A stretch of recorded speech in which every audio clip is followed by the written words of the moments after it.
আজকে তোমাদের railway group D প্রশ্ন ও উত্তর নিয়ে আলোচনা করব। তাহলে শুরু করছি। বিশ্ব স্বাস্থ্য সংস্থার মুখ্যালয় কোথায় অবস্থিত? সঠিক উত্তর হলো জেনেভা। ভবিষ্যতে কোন সময়ে হেলিক্যাপ্টার আবার পৃথিবীতে দৃশ্যমান হবে? সঠিক উত্তর হলো 2061 সালে। কথাকলি কোন রাজ্যের নৃত্যশৈলী? সঠিক উত্তর হলো কেরালা। বিশ্বের দীর্ঘতম কম্পিউটার নেটওয়ার্ক কোনটি? ইন্টারনেট। চিকিৎসা বিজ্ঞানের জনক কাকে বলা হয়? হিপ্পোক্রেটিস।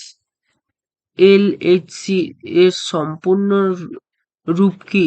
লাজ হেডারন ক্লাইডার।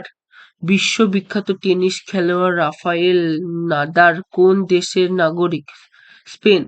হাওয়াই মহান নির্মিত হয়েছে কোন পদার্থ দিয়ে? Red and yellow sandstone. নিউটনের আবিষ্কারককে? চ্যাডউইক। বালাঘাট খনি থেকে কোন ধাতু নিষ্ক্রিয় করা হয়? তামা।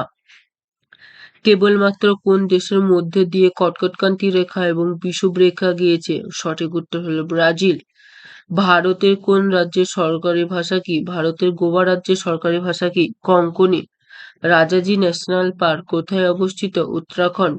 রাস্তার ধারে হলুদ বস্তিত কি ব্যবহার করা হয়? নিয়ন। আইএসএস এর সম্পূর্ণ রূপ কি?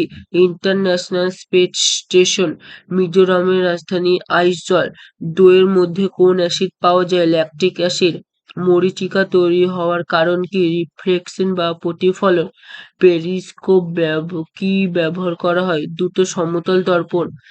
সালারন্ড মিউজিয়াম কোথায় অবস্থিত? হায়দ্রাবাদে। শূন্য মাধ্যমে আলোর গতিবেগ কত? 3.00 ইন্টু 10⁸ সূর্য থেকে পৃথিবীর আনুমানিক দূরত্ব কত? 14.96 ইন্টু 10⁷ কিমি। একটি অপটিক্যাল ফাইবার কোন নীতির ওপর কাজ করে? Total internal reflection. ভারতের পরিবেশ রক্ষা আইন কার্যকরী হয়েছিল কোন বছর? 1986 সালে। মহাবোধি টেম্পল কমপ্লেক্স কোথায় অবস্থিত? বিহার।